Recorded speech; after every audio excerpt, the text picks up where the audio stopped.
بسم اللہ الرحمن الرحیم۔ السلام علیکم۔ سبق نمبر 2، نظریہ پاکستان۔ ذرا ایک نظر ان تصاویر پر ڈالیں۔ یہ تصاویر ایک پوری داستان سنا رہی ہیں۔ سب سے پہلے اکبر بادشاہ کی تصویر ہے، جہانگیر بادشاہ، مجدد الافسانی کا مقبرہ، اورنگزیب عالمگیر، شاہ ولی اللہ کا مزار، حیدر علی، سلطان ٹیپو، مزار سید احمد شہید اور سر سید احمد خان، علامہ اقبال، قائد اعظم۔ یہ وہ لوگ ہیں جنہوں نے برصغیر کی تاریخ میں اپنا نام رقم کیا۔ ان سب کی تصاویر ایک ساتھ دکھانے کا مقصد یہ ہے، انہوں نے جو تاریخ میں اہم کردار ادا کیا، اس کا ہمارے سبق سے گہرا تعلق ہے، جو ہم اس سبق میں پڑھیں گے۔ اس سبق میں ہم کیا کیا پڑھیں گے؟ مصنف کا تعارف، نظریہ کیا ہے، نظریہ پاکستان، سبق کا تعارف، سبق کی تفہیم، سبق کا خلاصہ اور مشقی سوالات کا حل۔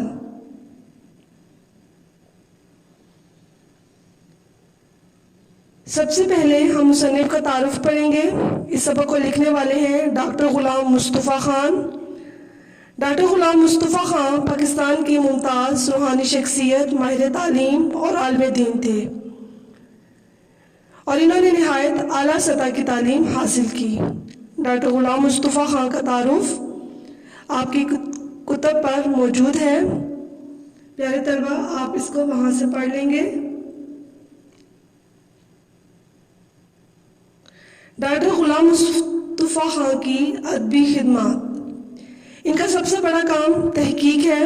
آپ نے انگریزی، اردو، عربی، فارسی میں 100 سے زائد کتب تصنیف کی۔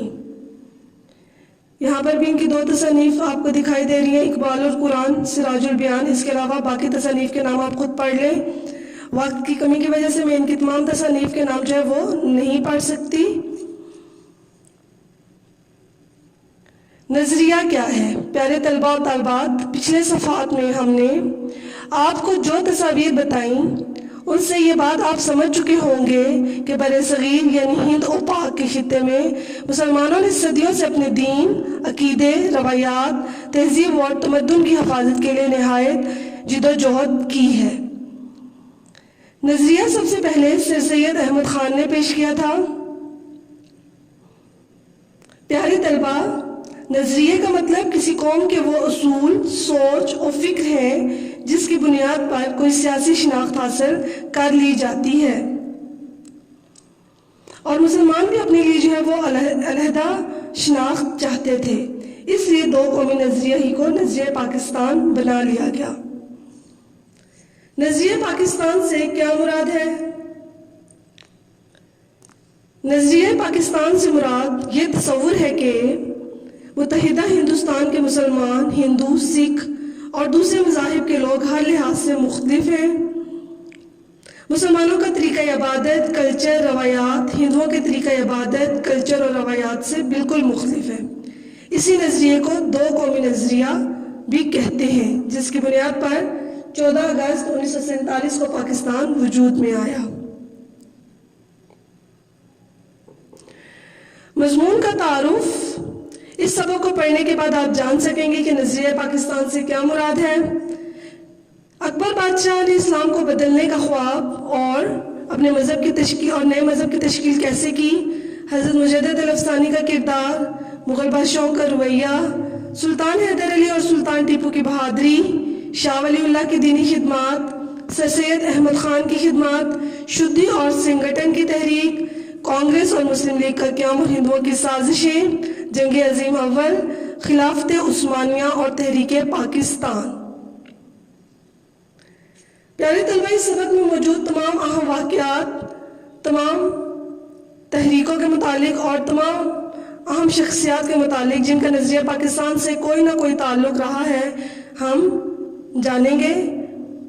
سب سے پہلے مغل بادشاہ اکبر بادشاہ نے اپنے لیے ایک نئے دین الہی کی بنیاد رکھی تھی، جس سے رایا سے نا اتفاقی دور ہو۔ اکبر کے نئے دین کو کسی نے بھی تسلیم نہیں کیا تھا، اور مسلمانوں کی قیادت مجدد الافسانی نے کی تھی۔ مجدد الافسانی کون تھے؟ اکبر کے دور میں جب ہندوانہ رسوم و رواج رائج ہوئے اور دین اسلام کا تشخص خطرے کا شکار ہوا تو آپ دین اسلام کی سربلندی کے لیے سامنے آئے۔ آپ نے بہت تکالیف برداشت کی۔ اقبال نے آپ کو ہند میں دین اسلام کا محافظ کہا ہے۔ جہانگیر بادشاہ نے آپ کو قید میں رکھا، لیکن آپ ہی کے ذریعے اس نے اپنے آپ کو بدلا اور اپنا رویہ جو ہے وہ سب کے ساتھ ٹھیک کیا۔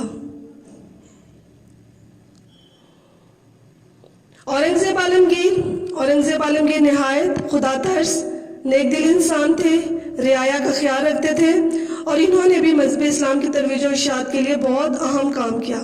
پیارے طلبہ، اس سے پتہ لگتا ہے کہ ہر دور میں اسلام کی سربلندی کے لیے کوئی نہ کوئی کوشاں رہا ہے۔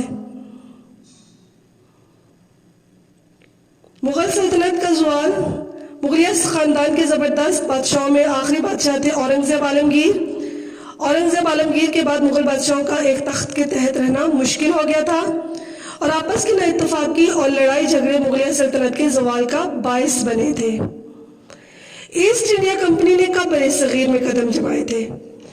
ایسٹ انڈیا کمپنی ایک تجارتی ادارہ تھا اور یہ تجارت کی غرض سے جو ہے انہوں نے بر صغیر پر کاروبار کے لیے نظریں جو ہے وہ مرکوز کر لی تھیں اور یہاں برطانیہ کے قبضے کی راہ ہموار کی تھی۔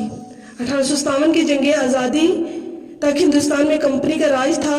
اس کے بعد ہندوستان براہ راست تاج برطانیہ کے زیر نگیں آ گئے تھے۔ مرہٹے کون تھے؟ مرہٹا قوم جو تھی وہ ہندوؤں کی ایک قسم تھی۔ یہ اسلام کے سخت دشمن تھے اور شاہ ولی اللہ نے جو ہے احمد شاہ ابدالی کو ان پر حملہ کرنے کے لیے بلایا تھا۔ احمد شاہ ابدالی کے حملے کے بعد مرہٹے دوبارہ سر نہیں اٹھا سکے تھے۔ شاہ ولی اللہ، مغلیہ سلطنت کے زوال کے بعد بہت سے لوگوں نے سنجیدگی سے زوال کے اسباب پر غور کیا اور ان میں سے ایک شاہ ولی اللہ بھی تھے۔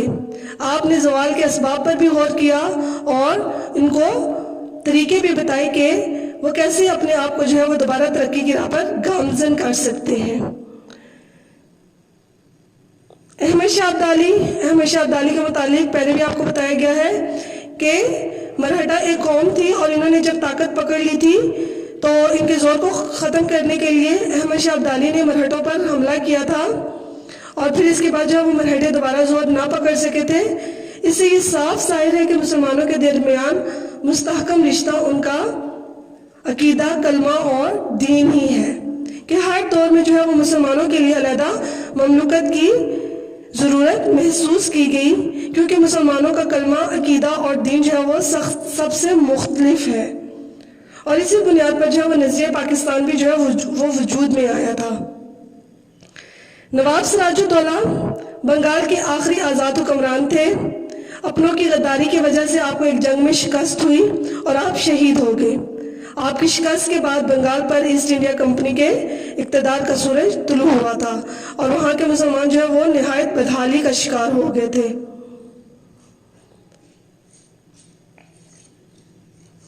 نواب حیدر علی، آپ میسور پر آپ تخت نشین ہوئے تھے۔ آپ کی تخت نشینی کے وقت میسور میں صرف 33 گاؤں تھے۔ آپ نے کچھ ہی عرصے میں 80,000 مربع میل علاقے پر حکومت کی۔ انگریزوں کے خلاف سلطان حیدر علی نے 2 جنگیں لڑی تھیں۔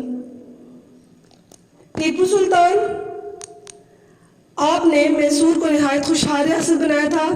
آپ ہندوستان کو ایسٹ انڈیا کمپنی سے نجات دلانا چاہتے تھے لیکن اپنوں کی غداری کی وجہ سے وہ ایک جنگ کے دوران شہید ہو گئے۔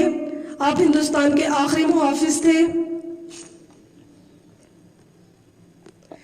سید احمد بریلوی شہید اور شاہ اسماعیل شہید، ان دونوں نے جو ہے وہ تحریک جہاد کا آغاز کیا تھا۔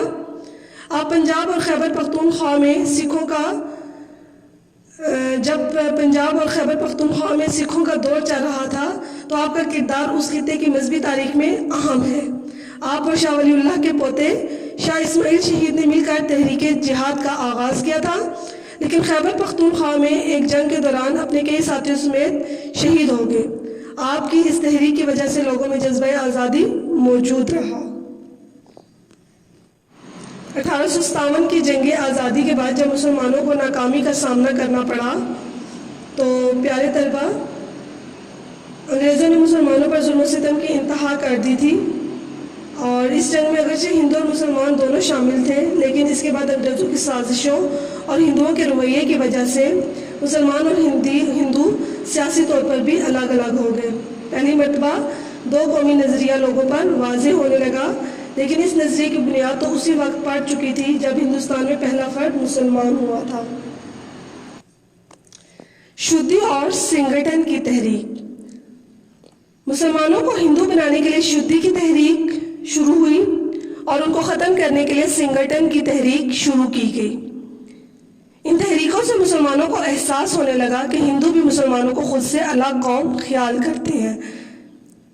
کانگریس 1885 میں کانگریس کا وجود عمل میں آیا، اور یہ جماعت صرف ہندوؤں کا فائدہ چاہتی تھی، اس لیے مسلمانوں نے بھی اپنی الگ جماعت قائم کرنے کا سوچا۔ مسلمانوں نے اپنے لیے الگ جماعت مسلم لیگ کو چنا۔ نواب وقار الملک نے 1906 میں کل ہند مسلم لیگ کے نام سے مسلمانوں کی ایک الگ تنظیم قائم کی گئی۔ یہ تنظیم ڈھاکہ میں قائم ہوئی تھی اور یہ تنظیم مسلمانوں کا مفاد چاہتی تھی۔ علی گڑھ تحریک اردو کے تحفظ اور مسلمانوں کو ہندوؤں کے مقابلے میں اس تحریک نے آمادہ کیا تھا۔ سلطنت عثمانیہ اور تحریک خلافت۔ پہلی جنگ عظیم میں جب ترکی نے برطانیہ کے خلاف جرمنی کا ساتھ دیا، جنگ میں ترکی اور جرمنی کو شکست ہوئی۔ جنگ کے خاتمے کے بعد برطانیہ اور اس کے اتحادیوں نے سلطنت عثمانیہ کو ختم کرنے کا منصوبہ بنایا۔ ہندوستان کے مسلمان سلطنت عثمانیہ سے بے پناہ محبت رکھتے تھے، اس لیے انہوں نے مولانا محمد علی جوہر کی قیادت میں سلطنت عثمانیہ کے تحفظ کے لیے ایک تحریک شروع کی، جسے تحریک خلافت کا نام بھی دیا جاتا ہے۔ پیارے طلبہ، یہ تحریک بھی مسلمانوں کے درمیان کلمے کے رشتے کا ایک ثبوت تھی، کیونکہ تمام مسلمانوں کا ایک کلمہ، ایک نظریہ اور ایک عقیدہ ہے، اور اسی عقیدے، کلمے اور نظریے کو جو ہے وہ بنیاد بناتے ہوئے جو ہے وہ علیحدہ ریاستیں، علیحدہ سلطنتیں جو ہے وہ وجود میں آئی تھیں۔ تحریک پاکستان اس تحریک کو کہتے ہیں جو برطانوی ہند میں مسلمانوں نے ایک آزاد وطن کے لیے چلائی، جس کے نتیجے میں پاکستان قائم ہوا۔ اس تحریک کی قیادت قائد اعظم محمد علی جناح کر رہے تھے۔ مغل سلطنت کے زوال کے بعد پہلی مرتبہ ہندوستان میں مسلمانوں کو اتنے بڑے رقبے پر دوبارہ اقتدار ملا۔ قرارداد پاکستان 1930 میں مسلم لیگ کے الہ آباد والے اجلاس میں علامہ اقبال نے مسلمانوں کے لیے علیحدہ وطن پاکستان بنانے کی تجویز دی۔ 4 سال کے بعد جب قائد اعظم نے مسلم لیگ کی صدارت کا عہدہ سنبھالا تو انہوں نے اس تجویز کو عملی جامہ پہنانے کی کوششیں شروع کر دیں۔ 23 مارچ 1940 کو انہوں نے لاہور کے اجلاس میں اعلان کر دیا کہ جن علاقوں میں مسلمانوں کی اکثریت ہے وہاں مسلم ریاست قائم ہوگی، اور اسی کو قرارداد پاکستان بھی کہا جاتا ہے۔ قومیت کی تشکیل کی کتنی بنیادیں ہیں؟ قومیت کی تشکیل کی 2 بنیادیں ہیں۔ ایک بنیاد وہ جو مغربی مفکرین نے ڈالی تھی، اور ایک بنیاد وہ جو دین اسلام کے نزدیک ہے۔ مغربی مفکرین نے کہا کہ قوم وطن سے بنتی ہے۔ اسی نظریے کی وجہ سے دنیا کے انسانوں کے درمیان جنگوں کا دروازہ کھل گیا تھا اور 2 بڑی عالمی جنگیں ہوئی تھیں۔ اور دین اسلام کے نزدیک قومیت کی بنیاد ایک نظریاتی قومیت ہے جو لا الہ الا اللہ پر قائم ہوئی، یعنی یہ کہ نسل، رنگ اور وطن کی بنیاد پر نہیں بلکہ ایک نظریے، ایک عقیدے اور ایک کلمے کی بنیاد پر وجود میں آئی تھی، اور اسی نظریاتی پہلو کو نمایاں کرنے کے لیے اسے ملت بھی کہا جاتا ہے۔ پیارے طلبہ، یہ تو تھا ان تمام اہم شخصیات، ان تحریکوں کا ذکر جو سبق میں موجود ہیں۔ اس سے آپ کو سبق کو سمجھنے میں آسانی ہوگی۔ سبق کا مختصراً سا خلاصہ بتا دیتی ہوں، کیونکہ اوپر جو تمام باتیں بتائی گئی ہیں ان کا ذکر جو ہے وہ سبق میں موجود ہے۔ سبق کا خلاصہ اس سبق میں بتایا جا رہا ہے کہ مسلمان ہمیشہ اپنے دین کی خاطر ہر ظلم کے سامنے ڈٹے رہے۔ جب اکبر بادشاہ نے دین الہی کی بنیاد رکھی تو مجدد الافسانی جو ہے وہ دین اسلام کی سربلندی کے لیے کھڑے ہو گئے۔ اس کے علاوہ اسلام کی سربلندی کے لیے سلطان حیدر علی اور ان کے بیٹے ٹیپو سلطان نے انگریزوں کا مقابلہ کیا۔ سید احمد شہید نے انگریزوں اور سکھوں کے خلاف تحریک جہاد شروع کی۔ اس کوشش میں سید احمد شہید اور ان کے ہمراہ شاہ ولی اللہ کے پوتے شاہ اسماعیل شہید بھی شامل تھے۔ 1857 کی جنگ آزادی میں مسلمانوں نے جو ہے وہ دوبارہ قدم جمانے کی کوشش کی، لیکن ان کو ناکامی کا سامنا کرنا پڑا تھا۔ تو سر سید احمد خان نے انگریزوں سے مفاہمت کو غنیمت جانا۔ 1885 میں کانگریس کی بنیاد ڈالی گئی جو کہ ہندوؤں کی جماعت تھی۔ 1906 میں مسلم لیگ کا قیام عمل میں آیا۔ 1911 میں پہلی جنگ عظیم میں جب ترکی کو ناکامی کا سامنا کرنا پڑا تھا تو سلطنت عثمانیہ جو وہ خطرے کا شکار ہو گئے اور انہوں نے سلطنت عثمانیہ کو ختم کرنا چاہا تھا۔ تو اس وقت جو ہے وہ تحریک خلافت جو ہے وہ علی برادران نے شروع کی تھی سلطنت عثمانیہ کے تحفظ کے لیے۔ اور 1930 کے الہ آباد والے اجلاس میں جو ہے علامہ اقبال نے مسلمانوں کے لیے علیحدہ وطن بنانے کی تجویز پیش کی تھی۔ 1940 میں قرارداد پاکستان جو ہے وہ پیش کی گئی، جس میں جہاں پر مسلمانوں کی اکثریت زیادہ ہے وہاں پر مسلمانوں کے لیے علیحدہ ریاست قائم کرنے کا فیصلہ ہوا تھا۔ اس طرح 14 اگست 1947 کو پاکستان وجود میں آیا تھا۔ پاکستان نے اپنے قیام سے اب تک بڑی ترقی کی اور اس کو برقرار رکھنے کے لیے ہمیں نظریہ پاکستان کو ہر وقت پیش نظر رکھنا پڑے گا۔ کوئی ایسا قدم نہیں اٹھانا چاہیے جس کے باعث ہمیں اللہ تعالیٰ اور اس کے رسول اللہ صلی اللہ علیہ وسلم کے سامنے شرمندہ ہونا پڑے۔ ہمارا جینا مرنا پاکستان کے لیے ہے۔ ہم اسلامی اصولوں کی روشنی میں پاکستان کو مضبوط اور مستحکم بنائیں گے انشاءاللہ۔ پیارے طلبہ، تو اس سے یہ واضح ہوا کہ نظریہ پاکستان کے مسلمانوں کا نظریہ یہ تھا کہ ہندو اور مسلمانوں کے نظریات میں زمین آسمان کا فرق تھا اور مسلمانوں کو آزادانہ طور پر اسلامی اصولوں پر عمل کرنے کے لیے جو ہے وہ ایک آزاد سلطنت کی ضرورت تھی۔ اور اسی نظریہ پاکستان کو مد نظر رکھتے ہوئے آخرکار 14 اگست 1947 کو پاکستان وجود میں آیا اور ہر دور میں جو ہے وہ اسلام کی سربلندی کے لیے کوششیں کی گئیں اور اسلام کو سربلند رکھنے کی کوشش کی گئی تھی تاکہ اسلام جو ہے وہ اسلام کو کوئی بھی کسی سے خطرہ یا نقصان نہ پہنچے۔ مشقی سوالات کا حل ہے۔ اس کے بعد سبق کے مشقی سوالات آپ نے حل کرنے ہیں۔ آپ سبق کی بلند خوانی کریں گے اور آپ جو ہے امید ہے اس سبق کو سمجھ گئے ہوں گے اور مشقی سوالات حل کرنے میں آپ کو کوئی دقت پیش نہیں آئے گی۔ سوال نمبر 1 ہے، مسلمانوں کو اپنے دینی معاملات میں اپنی آزادی کب ختم ہوتی نظر آئی تھی؟ جب اکبر نے دین الہی کی بنیاد رکھی تھی اور دوسری جو ہے ہندوانہ رسوم و رواج جو ہے وہ رائج ہو گئے تھے، تو تب مسلمانوں کو دینی معاملات میں آزادی ختم ہوتی نظر آئی تھی۔ سلطان ٹیپو اپنی جدوجہد میں کیوں کامیاب نہ ہو سکا؟ اپنوں کی غداری کی وجہ سے۔ میں ایسے مختصراً سے آپ کو بتا رہی ہوں، آپ نے اپنی کاپی میں تحریر کرنا ہے۔